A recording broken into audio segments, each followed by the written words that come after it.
Hey, the Dragon Folk. How are y'all doing? Don't mind all the mess behind me. I am in the midst of cleaning my room. Also, there is a Snickers belly, so Snickers says hi. Um, so I'm coming at you with something that I'm noticing, and I'm not sure whether or not this is something that everybody else is jumping in on, or if it's something that I'm not aware of. I guess you could say I'm jumping in on it, but I don't know. I really do enjoy this set, so I'm not really too sure if I'm just going along because I like it or because I'm trying to hit something before it happens.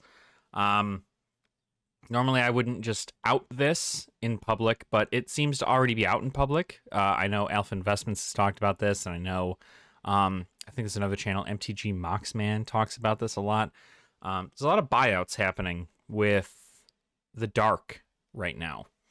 The Dark is a old set, part of the Four Horsemen from 1994 in Magic the Gathering's history, and very old, but it seems to be getting hit pretty hard.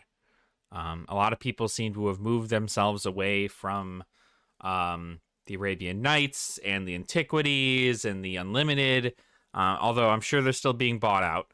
But this is kind of crazy that I'm noticing. It seems to all just be happening in silence, right?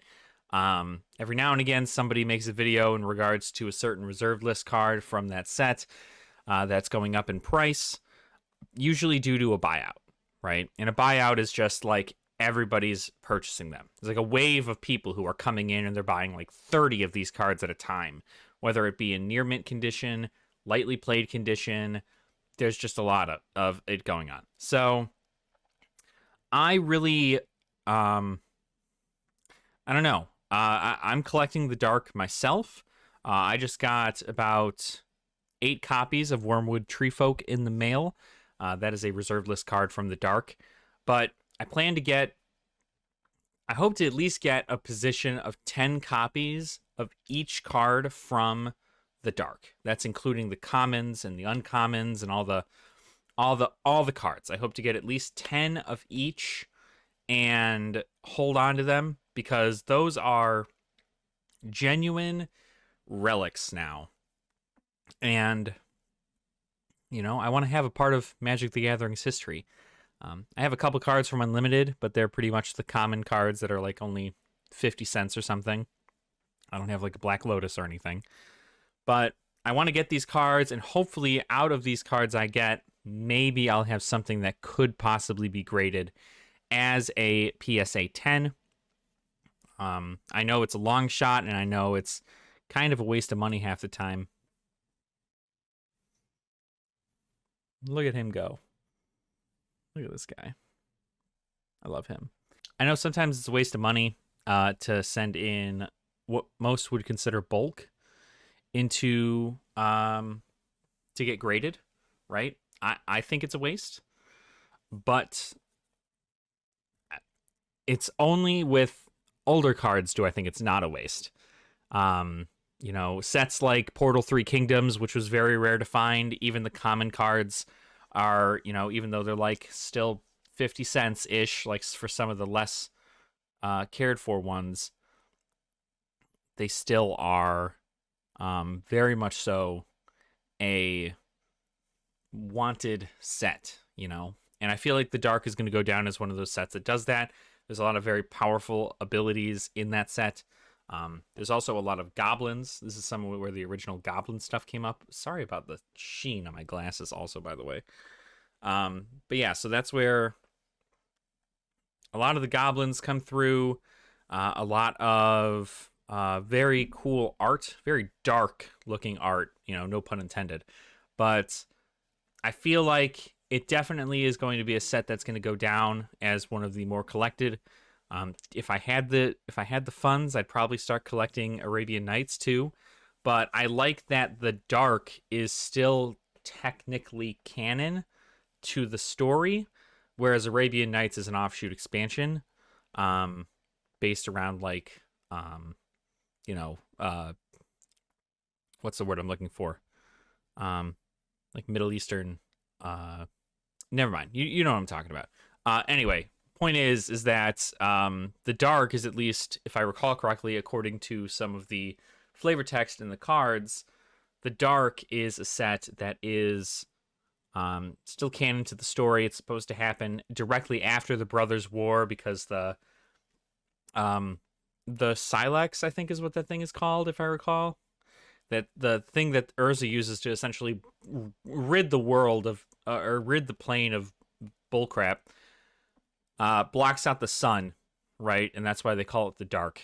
It's because it blocks out the sun, and then all this crazy stuff happens, and it's kind of wild. But I think that the set's really cool. I'm enjoying doing it, and I'm making this short little video just to kind of get your guys' opinion on it, right? I like the dark. I think it's really cool. It's not the only set I'm going to collect, but out of the very old cards, I would like it to be the first set that I complete, or at least have a decent position of singles in, because at some point these are not going to be available, right? You know, maybe some of the very low cost ones that are like 30 cents ish, right?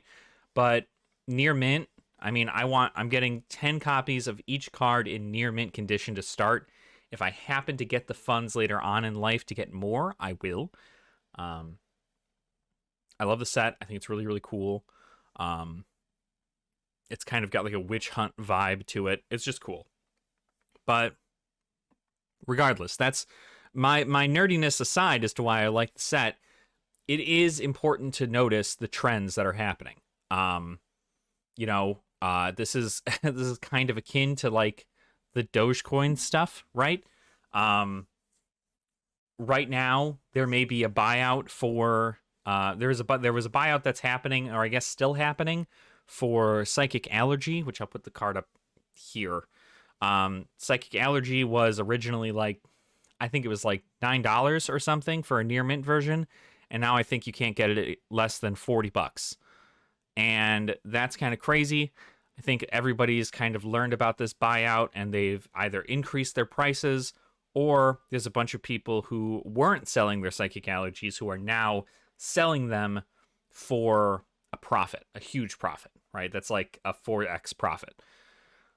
But the downside is that with that being the case, we have more people who put more cards on the market. And the more cards that get on the market, the price will eventually go down again. Tends to be the case. Maybe not to $9. Maybe it'll only dip down to like $13 or something of the case. But I don't think it'll go much lower than maybe $13 if it dips down again. Obviously, I'm one to not wait for a dip, but I'm not in a financial position to buy 10 copies of Psychic Allergy right now for $40 a piece. Can't do it. Best I can do is something that I suggest every other collector to do, which is buy 1 to 2 every month, right? And then eventually you'll have a pretty solid position. You're probably going to feel bad if the price goes down, but at the end of the day, I wouldn't worry too much about that. If the price goes down, that's general market and stuff, right? It's going to go down. And when it goes down, it will bottom out at a okay price, but something like this will happen again because these cards are relics and they are part of the reserve list.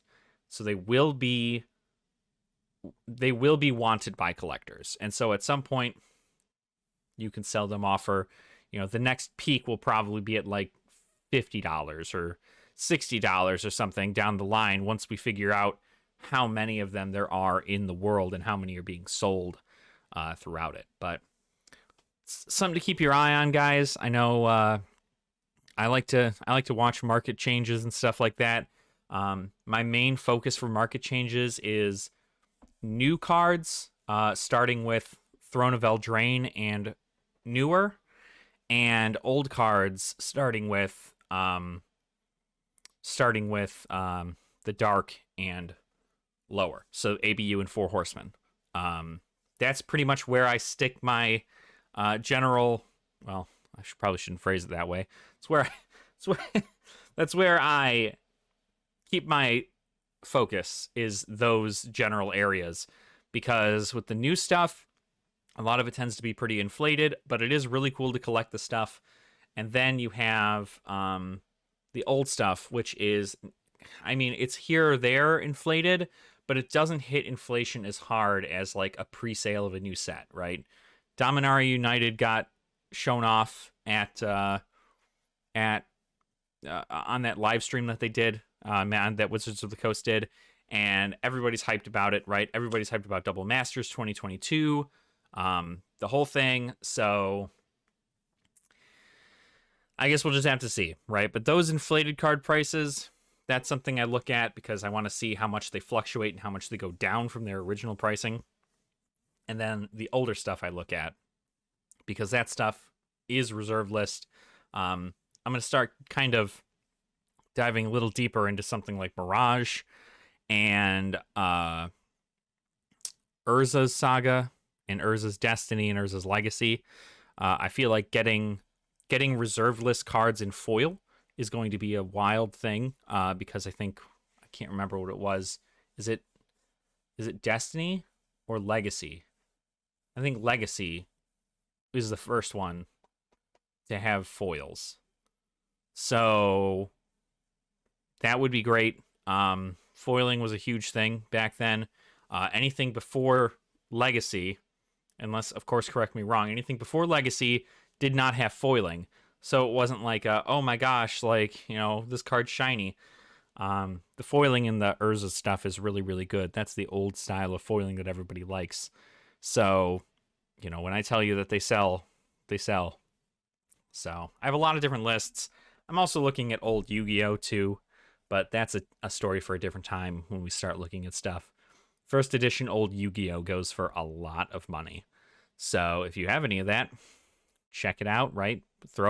Check your card on TCG Player, see what it's going for.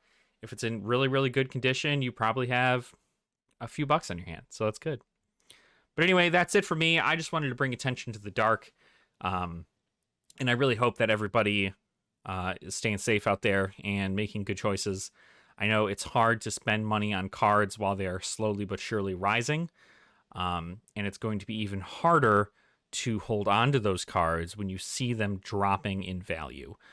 But just remember that what you hold in your hands is a piece of history. And forever and ever, the statistics don't lie. If you hold a piece of history in your hands, it will be valuable. And if it's not valuable on TCG Player, right, or eBay, or Channel Fireball or whatever, it will be valuable to some collector somewhere, and they will pay whatever price need be. I've seen players pay almost triple the lowest listing price on TCG Player, specifically because they trust a seller and they're able to see the card and know that the card they're getting is going to be in near mint to mint condition and not just have to guess. So luckily there's that. If your card is already graded, you have even more money to gain from that.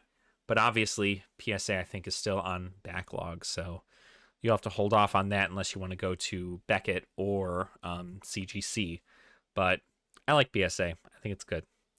Anywho, though, just like I said, I'd like to bring attention to the dark and see what everybody else thinks, right? If you're paying attention to the dark and what it's doing, let me know in the comments down below if you've been going after certain reserve list cards, or if you're like me and you're just picking up play sets of, or just trying to get a position in all of the cards. Let me know. I'd love to hear it. Or if it's not the dark, tell me what list, tell me what set that you're collecting. I think the next set that I truly want to collect is all of Kamigawa, not Neon Dynasty, the old Kamigawa sets, Champions, Betrayers, and Saviors. I want to get a collection of all of those, but you know, that's for a different time. So thank you all so much for watching. If you did enjoy this content, please make sure to like the video and also subscribe to the channel as well if you have not already. I like to make these little content videos of finance every now and again because it is a big part of the trading game world right now. As much as I love playing the game and I love talking about the game and I love deck techs and so on and so forth, and teaching others how to play. Finance is a huge thing for me. It's one of the bigger reasons why I got into Magic the Gathering, and even why I got into Yu-Gi-Oh back in the day. So definitely worth a shot. But if you enjoyed the content, let me know, right? And I'm happy to be of service. So please make sure to drink your water, eat your vegetables, and I don't know, go buy the dark. And I will see you all in the next video. All right, guys. Nerd out.